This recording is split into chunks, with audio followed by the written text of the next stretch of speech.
दोस्तों, जब एक देश एक विधान एक देश एक संविधान का नारा तो सुनने में बहुत अच्छा लगता है। लेकिन यह भारत ही है जहां पर एक तरफ लोग चांद पर जा रहे हैं, वही एक तरफ एक को घोड़ी पर चढ़ने से भी रोक दिया जाता है। दोस्तों, अगर अभी तक आपने हमारे चैनल को सब्सक्राइब नहीं किया है तो कर लीजिए। आइए जानते हैं।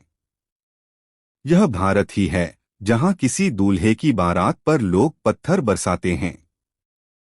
अगर यह खबर मीडिया में चली तो भारत की छवि जंगल में रहने वाले उस समुदाय समाज जैसी दिखाई देगी जो सभ्यता से कोसों दूर है। मगर हम जानते हैं कि भारत को आजाद हुए लंबा समय बीत गया है और हमारे यहाँ एक संविधान है, लोकतंत्र है। मगर इन सब के बावजूद एक दलित दूल्हे की बारात पर दबंगों द्वारा पत्थरों की बारिश करना कई सवाल खड़े करता है, जिसका जवाब फिर हमें ढूंढना ही होगा। क्या आप आज़ादी के अमृत महोत्सव के समयकाल में यह सोच सकते हैं कि देश में किसी गांव में दलित दूल्हे की बारात पर सिर्फ इसलिए पत्थरों की बारिश हो जाए कि वह दलित है? उसे मान सम्मान और अभिमान के साथ जीने का कोई अधिकार नहीं है। एक कानून एक संविधान।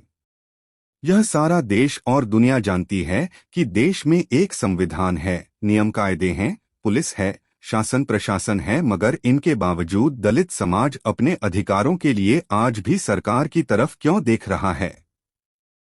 कल्पना कीजिए कि देश में लोकतंत्र नहीं होता तो क्या हालात होते। एक दलित की बारात को जिले का पुलिस अधीक्षक और पुलिस की पूरा दस्ता सुरक्षा देता है।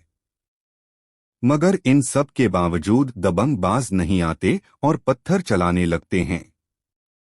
इसका सीधा सा मतलब यह है कि कानून को हम नहीं मानते और आज भी उस पुरानी विचारधारा को ढो रहे हैं जिसमें दलित सिर ऊंचा करके चलने का अधिकार नहीं रखता। इसका सीधा सा मतलब यह है कि उच्च वर्ग के कुछ लोगों में अभी भी सीनाजोरी खत्म नहीं हुई है। ऐसे में आवश्यकता है कि कानून के सही पालन कराने और जागरूकता की। दबंगों की दबंगई।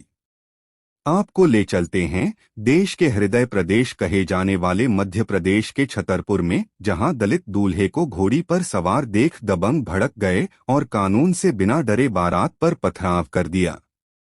यहां ऐसा लगा जैसे कानून सिर्फ दलितों के लिए है और संविधान का सम्मान दबंगों में नहीं है। यही कारण है कि दलित दूल्हे को घोड़ी पर सवार खुशियां मनाते हुए देखकर गांव के दबंग आपे से बाहर हो गए, जिसके बाद उन्होंने कानून अपने हाथों में ले लिया और हाथों में पत्थर लेकर पथराव शुरू कर दिया। पुलिस के मुताबिक दलित दूल्हे के रास में 40 से 50 बाराती शामिल थे जिन पर जमकर पत्थर बरसाए गए। इस मामले में पुलिस ने 50 लोगों के खिलाफ केस दर्ज किया है, जिसमें 20 आरोपी नामजद हैं।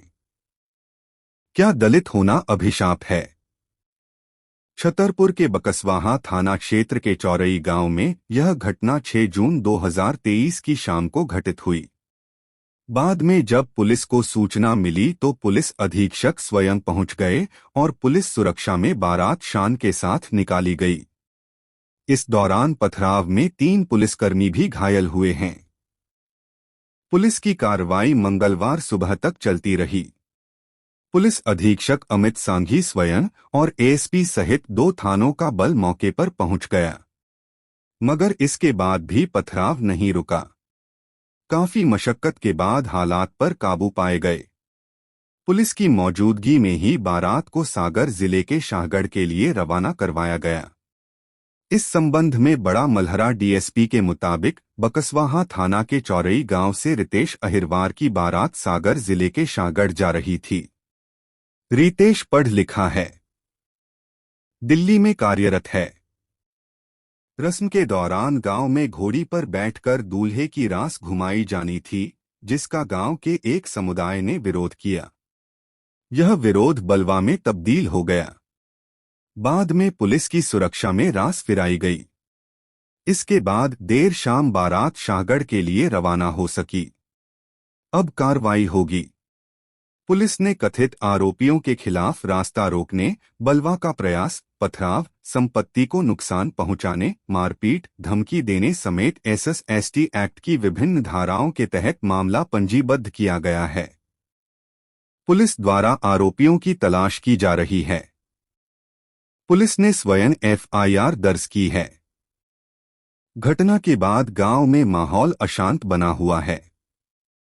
पुलिस प्रशासन लोगों को समझाने का प्रयास कर रहा है।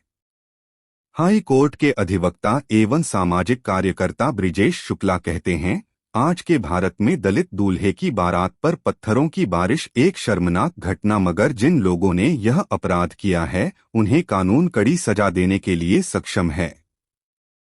संविधान के मुताबिक मौलिक अधिकार मिले हुए हैं जिनका उल्लंघन नहीं किया जा सकता। तो दोस्तों, कैसी लगी आपको ये जानकारी, हमें कमेंट सेक्शन में ज़रूर बताएं। साथ ही अपनी राय भी ज़रूर कमेंट में लिखें।